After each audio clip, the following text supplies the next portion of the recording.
Genesis chapter 21. The Lord visited Sarah as he said, and the Lord did to Sarah as he had promised. And Sarah conceived and bore Abraham a son in his old age at the time of which God had spoken to him.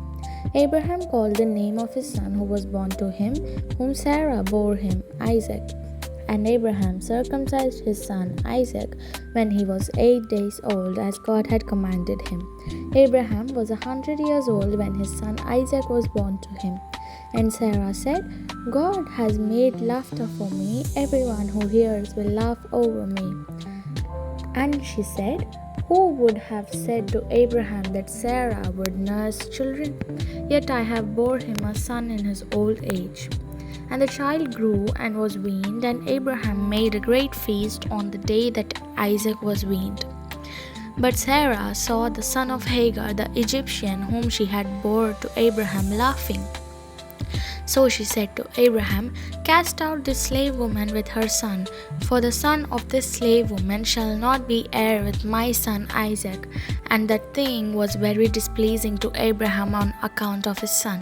But God said to Abraham, be not displeased because of the boy and because of your slave woman.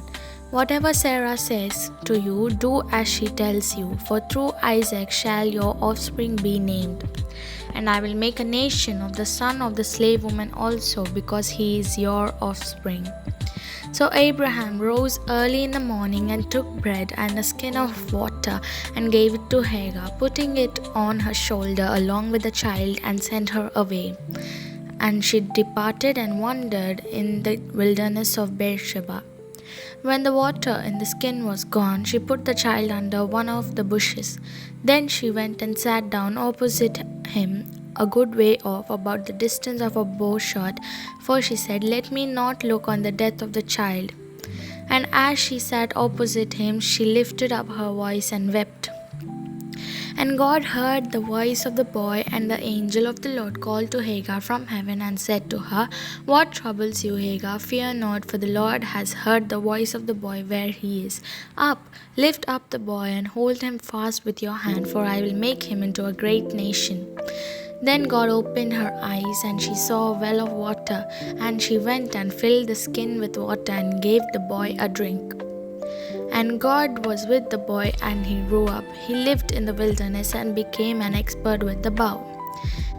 He lived in the wilderness of Paran, and his mother took a wife for him from the land of Egypt. At that time, Abimelech and Phicol, the commander of his army, said to Abraham, God is with you in all that you do. Now therefore swear to me here by God that you will not deal falsely with me or my descendants or with my posterity. But as I had dealt kindly with you, so will you deal with me and with the land where you have sojourned. And Abraham said, I will swear. Then Abraham reproved Abimelech about a well of water that Abimelech's servant has seized. Abimelech said, I do not know who has done this thing. You did not tell me, and I have not heard it until today. So Abraham took sheep and oxen and gave them to Abimelech, and the two men made a covenant. Abraham set 7 ewe lambs of the flock apart. And Abimelech said to Abraham, what is the meaning of these 7 ewe lambs that you have set apart?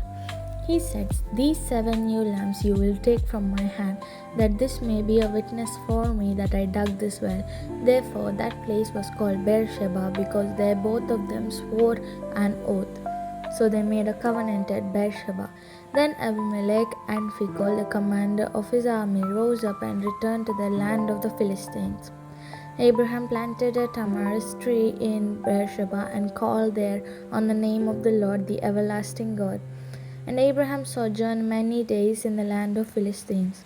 After these things, God tested Abraham and said to him, Abraham. And he said, Here I am. Genesis chapter 22. He said, take your son, your only son Isaac, whom you love, and go to the land of Moriah and offer him there as a burnt offering on one of the mountains which I shall tell you. So Abraham rose early in the morning, saddled his donkey, and took 2 of his men with him and his son Isaac. And he cut the wood for the burnt offering and arose and went to the place of which God had told him. On the 3rd day Abraham lifted up his eyes and saw the place from afar. Then Abraham said to his young men, "Stay here with the donkey. I and the boy will go over there and worship and come again to you." And Abraham took the wood of the burnt offering and laid it on Isaac his son. And he took in his hand the fire and the knife, so they both went together. And Isaac said to his father Abraham, "My father." And he said, "Here I am, my son." And he said, "Behold the fire and the wood, but where is the lamb for a burnt offering?" Abraham said, "God will provide for himself the lamb of a burnt offering, my son." So they went both of them together.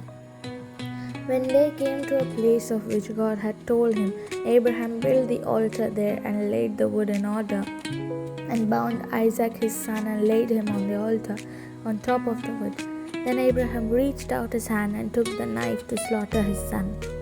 But the angel of the Lord called to him from heaven and said, "Abraham, Abraham." And he said, "Here I am." He said, "Do not lay your hand on the boy or do anything to him, for now I know that you fear God, seeing that you have not withheld your son, your only son, from me." And Abraham lifted up his eyes and looked, and behold, behind him was a ram caught in the thicket by his horns. And Abraham went and took the ram and offered it up as a burnt offering instead of his son. So Abraham called the name of the place, "The Lord will provide." As it is said to this day, "On the mountain of the Lord it shall be provided." And the angel of the Lord called to Abraham a second time from heaven and said, "By myself I have sworn, declares the Lord, because you have done this and had not withheld your son, your only son, I will surely bless you, and I will surely multiply your offsprings as the stars of heaven and as the sand that is on the seashore. And your offspring shall possess the gates of his enemies, and in your offsprings shall all the nations of earth be blessed, because you have obeyed my voice."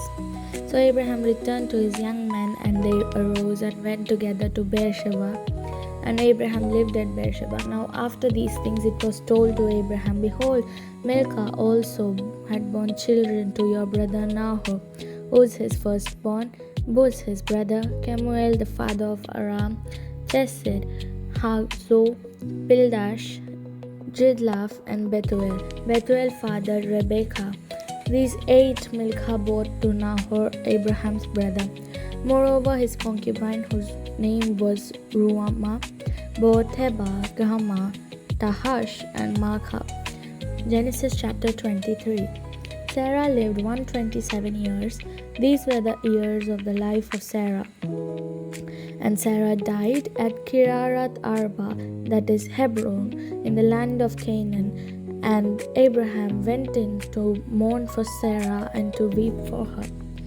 And Abraham rose up from before his dead and said to the Hittites, "I am a sojourner and a foreigner among you. Give me property among you for burying place, that I may bury my dead out of my sight."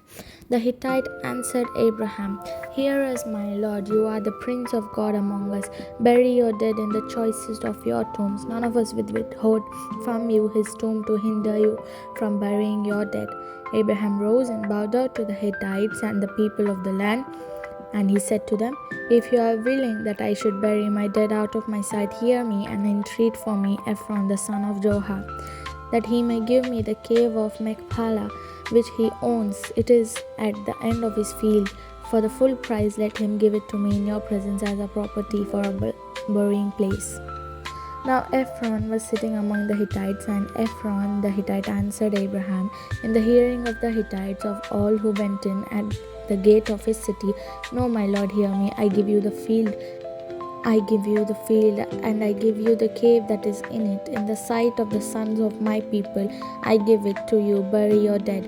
Then Abraham bowed down before the people of the land, and he said to Ephron in the hearing of the people of the land, "But if you will hear me, I give the price of the field, accept it from me, that I may bury my dead there." Ephron answered Abraham, "My lord, listen to me. A piece of land worth 400 shekels of silver. What is that between you and me? Bury your dead." Abraham listened to Ephron, and Abraham weighed out for Ephron the silver that he had named in the hearing of the Hittites, 400 shekels of silver, according to the weights current among the merchants. So the field of Ephron in Machpelah, which was to the east of Mamre, the field with the cave that was in it, and all the trees that were in the field throughout its whole area, was made over to Abraham as a possession in the presence of the Hittites, before all who went in at the gate of his city.